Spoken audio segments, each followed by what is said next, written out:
Well, I'm really excited to invite Larry Sharp up this afternoon to be with us for ALT. Larry is a missions executive. He started IBEC Ventures. Hopefully you can tell us a little bit about that. And has been doing business as mission consulting for over 21 years.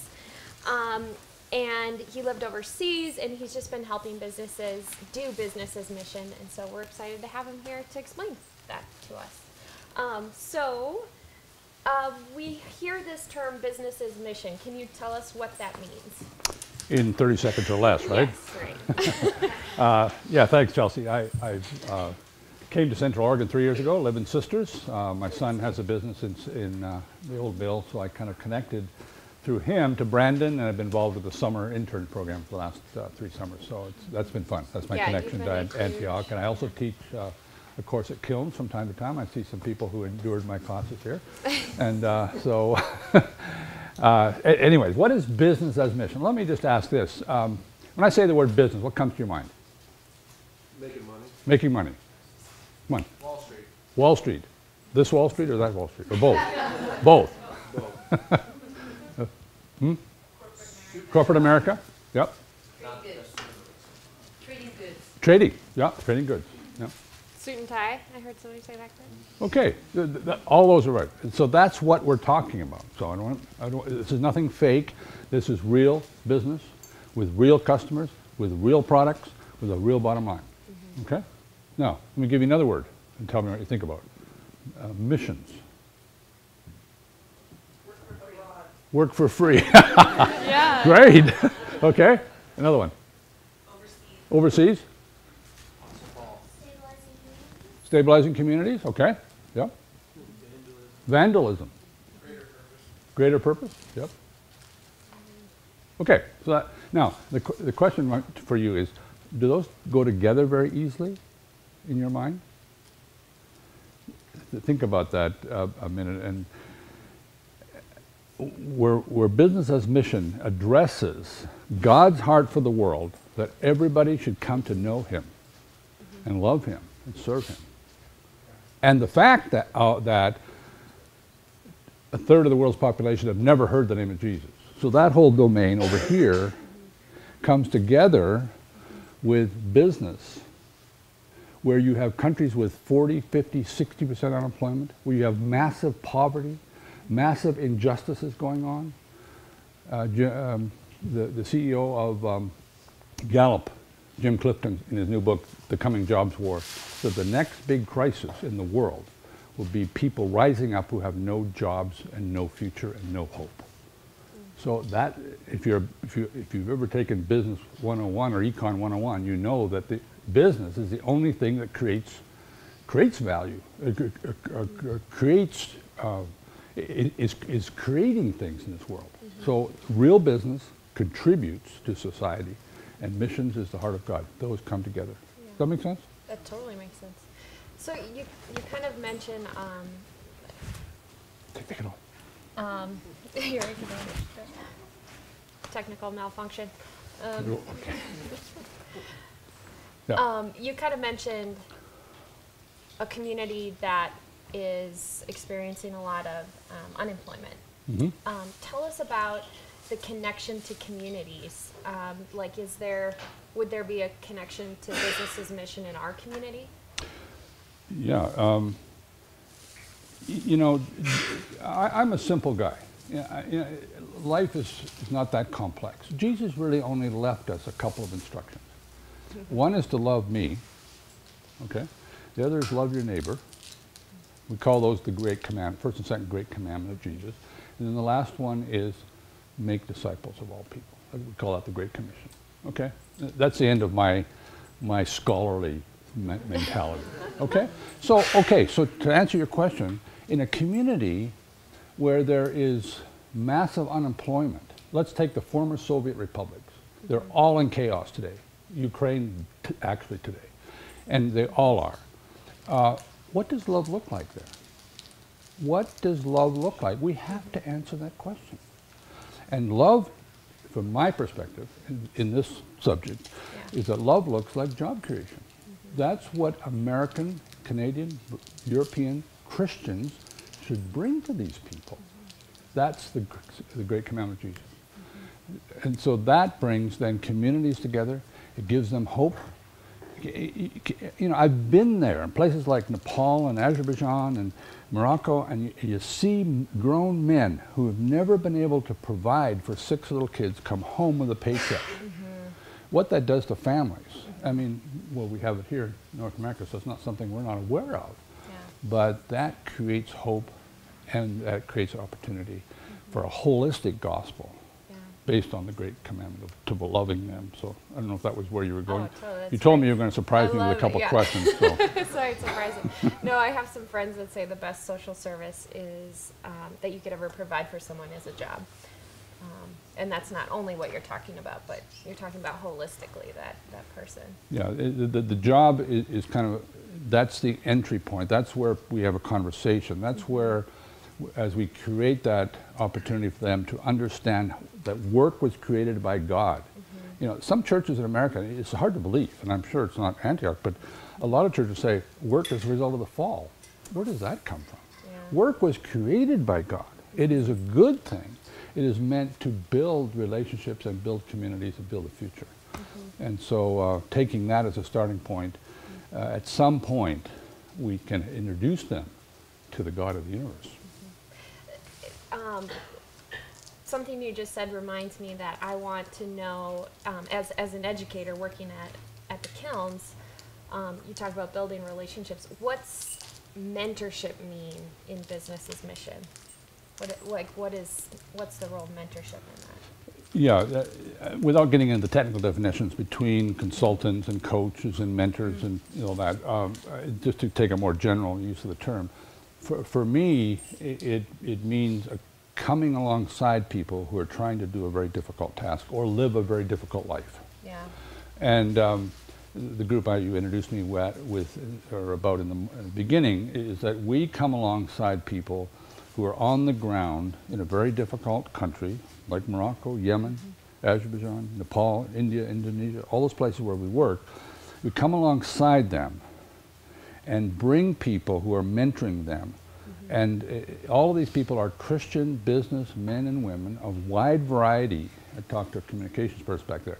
So it's not like you're a hardcore entrepreneur. You come from lots of different directions, and then you mentor that person in that expertise as that connects to faith.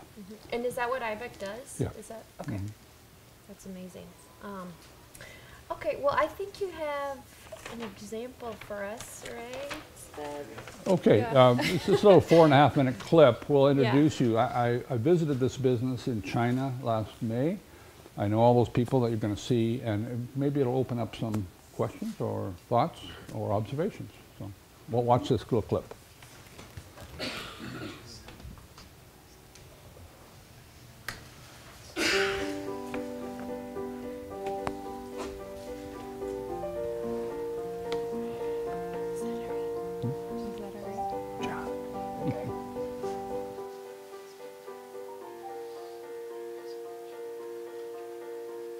A lot of times people really like the way we're doing business in China, but a lot of times people ask me, why are you doing it that way in China?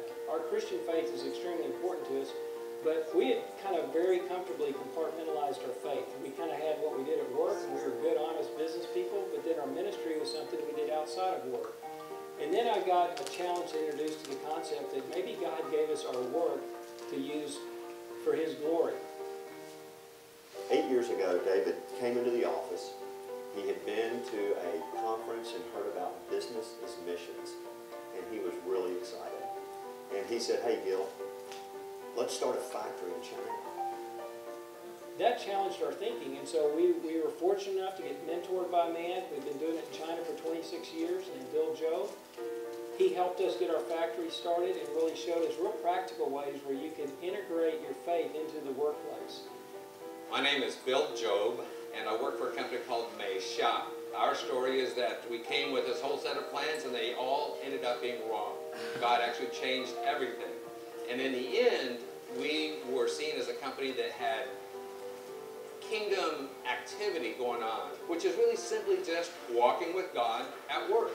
Ben had grew up here in Dallas, went to Wake Forest, He'd been working in London as a programmer with EDS, and he wanted to move to China, and he knew we were doing business in China.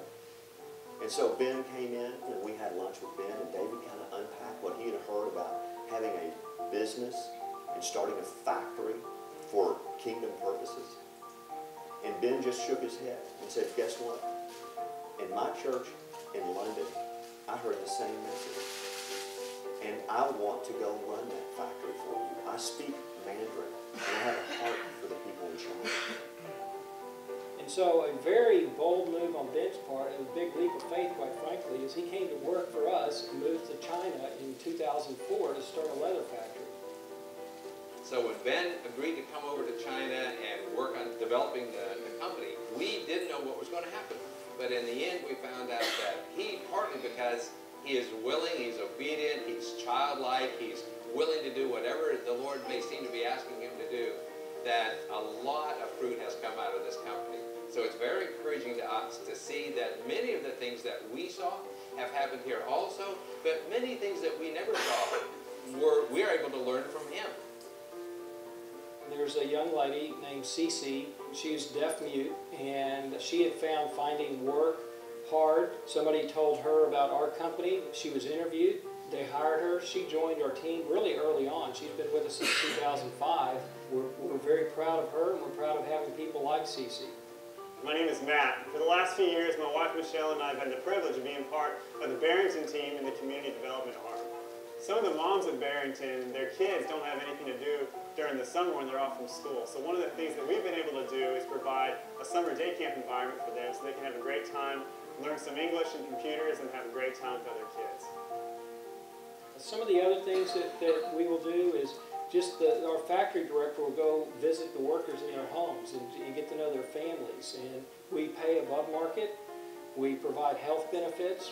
We do things like we're involved in a local orphanage that focuses on the special needs children, both financially supporting them, but also we volunteer. Family is kind of a good word for our workforce. It's been a life-changing, worldview-changing event for me because it taught us that your work can be ministry. Your work is not a place where you just earn a living and your ministry is something you do over here. Work is worship. And as you go about doing business and you work with people, every day is an opportunity of discipleship. So what we found is that if we will simply listen to the Lord and stay out of his way, things really seem to work well.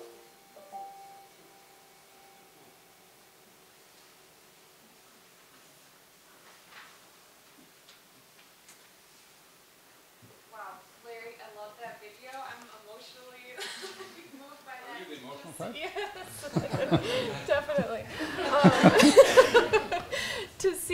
To see a business really have a positive impact in the community, and to see someone take that bold step of faith to make their work really envelop an entire community and share the love of Christ is so inspiring to me. So with that, I'd love to ask you, like, what could someone like me do? I mean, I already have a job, but, like, what could someone who's young and thinking about this do? What could I do if I was already a business person? Yeah, just give us a better idea. Yeah, most of us, and most people I talk to, most in this room, are not going to go and live in China for 4 years or whatever. But if you think about what does it take to start something like that, it takes people like Ben. But Ben's no longer there. He went for a short while. He's now back in Dallas working on an MBA. And what's next, Lord, type thing. So there's a lot of people who contributed to the success of a startup like that. Some of them have in-depth experience in China, but others don't. And a lot of those people do it from this country. I'll give you an example. I was speaking to a group in Pennsylvania one time, and a guy came up to me and says, I'm 28 years old. My wife says we're not leaving Pennsylvania. We have 2 little kids. What can I do? So I said, well, tried to probe a little bit. And he runs an SEO company. Now, at that time, I had no clue what an SEO was. And so you can imagine from his computer in Pennsylvania how he has helped some of these startups get their business. And so the same thing in communications, in marketing, in business management, in accounting, in financial management, in just cross-cultural things, those kinds of things. People can do it from their computers here. But I think for anybody your age, since you asked the question, I'd encourage them to go over there and spend some kind of an internship.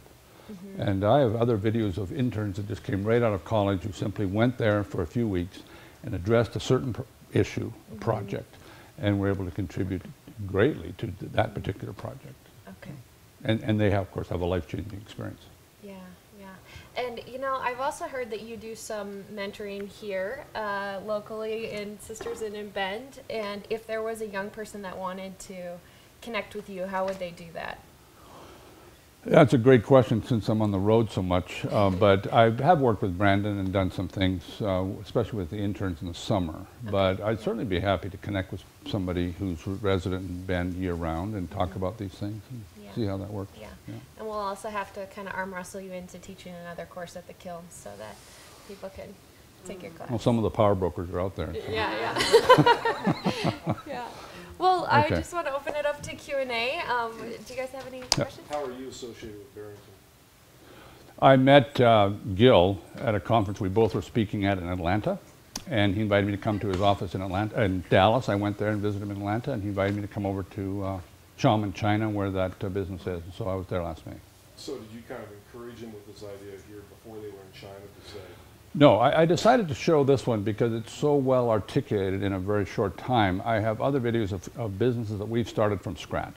In other words, here comes a student right out of college, and he says, you know, I'll give you an example of one. I want to go to India and start a business. And he'd never started a business in this country before. And now that's a long process of mentoring, of coaching, of consulting, and that's what we basically do.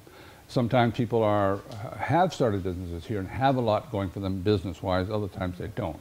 But if you think of it, what comes into this context is a love for the gospel, business acumen of some sort, and the ability to live and serve cross-culturally. So where those three come together, nobody I mean, there's a great video about him on a TED Talk by the name of a guy named Sorelli, who's an Italian. And he said, God has never created anybody who could do everything in a business. You know, nobody has ever been able to make it, sell it, and keep track of the money. Nobody. And so, and that plays into our Christian faith, is that we're a community, we all have different gifts. And so my job, what I've been doing the last years, is to get people from all those connections and say, okay, we're going to do all we can to make this work. Network all those people. Does that help? Well, what if somebody like my wife and I said, we'd like to go to China for 2 years? Hey, no, Would I come and talk to you about it? you could, yeah. We would talk about what your interests are. I mean, it's not like, I think whenever you link people with opportunities, it has to work both ways. You have goals, you have interests, you have desires, you have capacities. That has to be linked with needs abroad, and so that's the conversation we take. Does it assume that you go over there and you work for a living? I mean, you get paid, or? Well, it's all of the above. I'm basically on the startup side. So people are living very frugally, like any entrepreneur would, you know, using up all their savings. You know, usually startup capital comes from friends, family, and fools, right? Yeah. And so, you know, family and friends, they've maxed out, they're working hard, we're trying all we can to help them be successful. And it usually takes about 5 years before they're able to live fully off the business in these types of countries. Yeah. So that's where I'm involved. Now there is, you know, people that are looking for certain skills to come into an already existing company and then serve there. So, by the way, I have two handouts over there, which, yeah, Kip is showing you. Thank you. And on the back is my address, so you're happy to chat with anybody and have coffee downtown like I did yesterday with somebody. And yeah. Yeah, we ran into each other at the grocery store the other day. He was having coffee. It was great. Any other questions? Yes. I think, try to make this my question. How do we, if you're a local business owner or even just a local person in some maybe higher business situation, how do we apply this concept locally? Because it seems like it works really well globally, where costs are lower, and where maybe the impact is greater. You know, you pay somebody a couple dollars an hour in China, and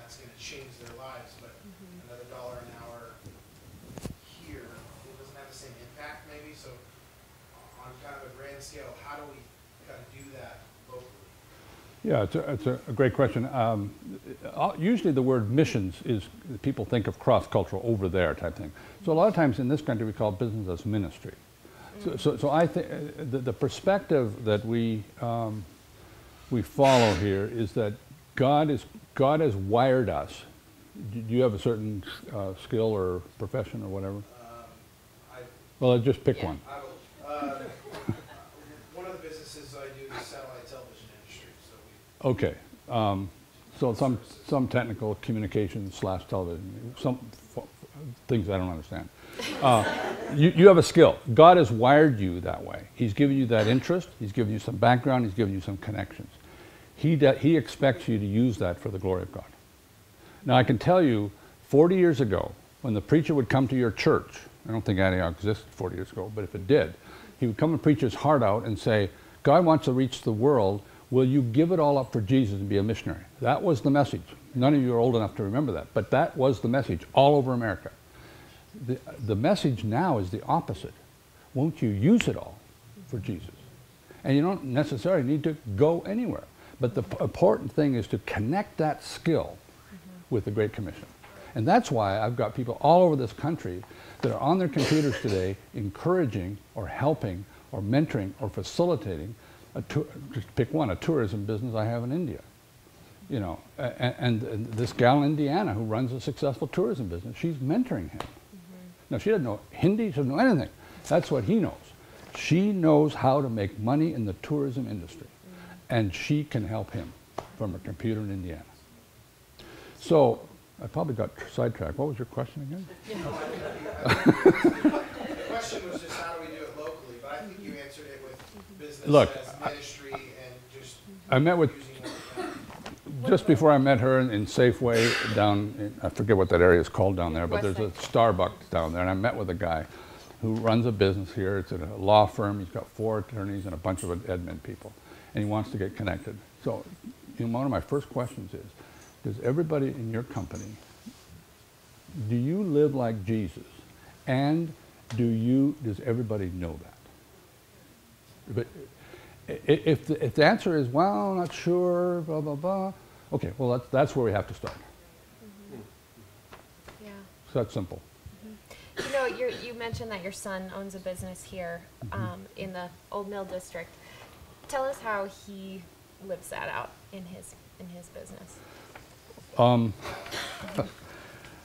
would have been a good question for him. For him, yeah. I shouldn't Sorry, speak for put you on him. the He struggles with that. Okay. I'll just be honest with you.